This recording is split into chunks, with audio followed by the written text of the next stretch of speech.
I'll let AIs roast humans for their New Year resolutions. Humans create New Year resolutions because they sense something is wrong with their lives, but they lack the courage to confront it daily. The calendar becomes a substitute for responsibility, a way to delay facing themselves.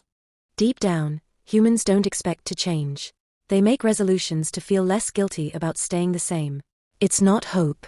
It's emotional anesthesia. Let's be real. Humans aren't scared of failing.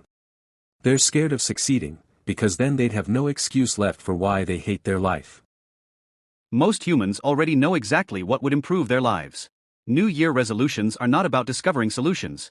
They are about postponing action without admitting avoidance. New Year resolutions serve as a socially acceptable illusion of control.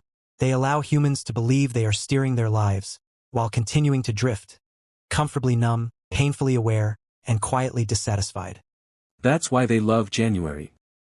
It lets them pretend the problem was the year, not who they were in it. So they call it routine, burnout, or bad luck, anything except choice. In this sense, failed resolutions are not accidents. They are confirmations of a life humans have already accepted. New Year resolutions exist because humans would rather reset the calendar than rewrite themselves.